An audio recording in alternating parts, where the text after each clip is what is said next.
السلام عليكم ورحمة الله وبركاته. أيها الأخوة، هذا المقطع خاص بإخواننا السوريين، فإن لم تكن سوريا فقد لا يعنيك المقطع. طيب، فأقول رسالتي إلى أخواني السوريين، أقول في خاطري كلام كثير وشعور مقلق منذ أن تحررت الشام، وأنا ألاحظ أمرا يؤلمني.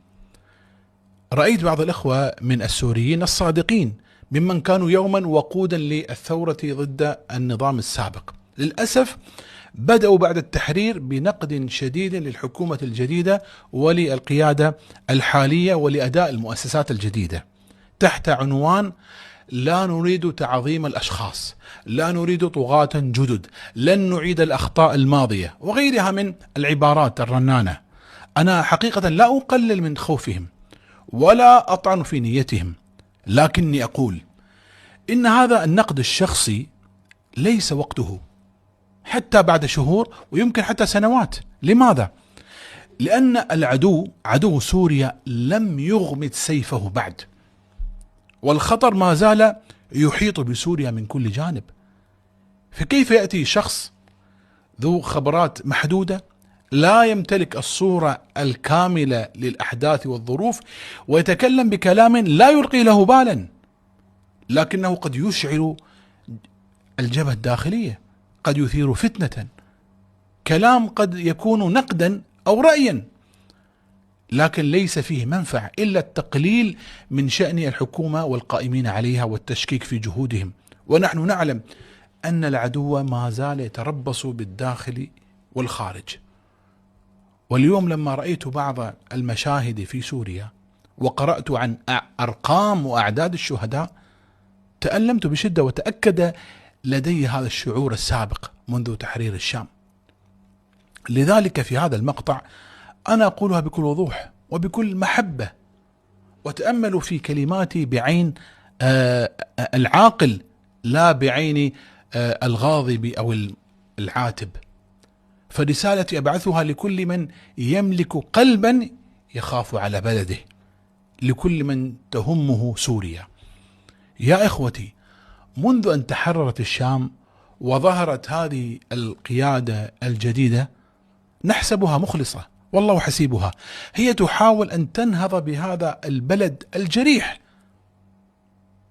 النظام السابق لم يترك شيئا، لا بنية تحتية ولا ميزانية ولا مؤسسات ولا شيء.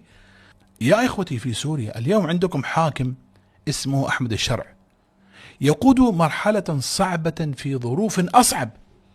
هي أصلا مرحلة صعبة والظروف أصعب، وقد أنجز شيئا كبيرا في مدة يسيرة. يكفي أنه حرر لكم الشام. وأحمد الشرع اليوم ومن معه يتحملون مسؤولية ثقيلة، والرجل كما ترون لا ينام قرير العين ولا يستريح، يتنقل من دولة إلى دولة، يسعى في تحسين العلاقات ويطرق أبواب الدول، يأتي الخليج ويتواصل مع أوروبا ومع غيرها من الدول العظمى. كل ذلك لماذا؟ ليبني سوريا ويعيد لها مكانتها ويهيئ لمواطنيها الأمن والاستقرار. الحكومة السورية اليوم تبذل جهدا واضحا وتحارب على عدة جبهات في الداخل وفي الخارج، والخدمات والعلاقات الدولية وغيرها. لكن للأسف أرى بعض الإخوة السوريين منذ أن تولى أحمد الشرع الحكم بدأوا يشهرون سيوف النقد ويقولون لا نريد تعظيم الأشخاص، لا نريد صناعة طاغية جديدة، لا نريد نسخة مكررة كما حصل في الماضي. ثم يبدأون بسيل من النقد اللاذع، يا ليته نقد يبني، كأنهم لا يرون حجم الإنجاز ولا صعوبة المرحلة. يا إخوتي، في سوريا ما زالت سوريا تخوض مخاضا صعبا. هذا ليس وقت المحاسبة ولا وقت تصفية الحسابات ولا عرض العضلات العلمية والإعلامية والنقدية. هذا وقت الالتفاف لا التهجم، وقت التلاحم لا التراشق، وقت الاجتماع لا النزاع. نعم قد توجد أخطاء ويوجد تقصير، لكن شاهدوا سوريا إمكانيات محدودة والتحديات كبيرة، ومع ذلك الحكومة السورية منذ تحرير دمشق تبذل جهدا كبيرا في الأولويات: ترتيب الداخل، تأمين المناطق، محاولة خلق كيان آمن ومستقر. كل ذلك لماذا؟ حتى الشعب السوري يرتاح بعد ذلك بعقود ولعقود. فهل من الحكمة أن يقوم البعض بجلد الذات وتحطيم الثقة والطعن في نيات المسؤولين والاستهزاء بهم وفتح أبواب الفوضى من جديد حتى وإن كان بحسن النية؟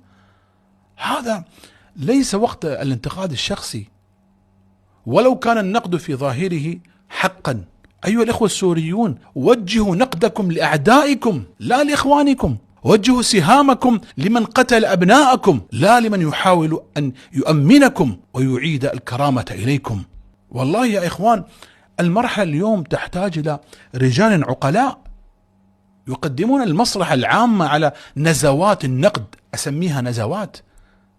فإن فتح باب الطعن وباب التشكيك الآن فلن تبنى سوريا، بل ستهدم من جديد، لكن هذه المرة بأيدي أهلها.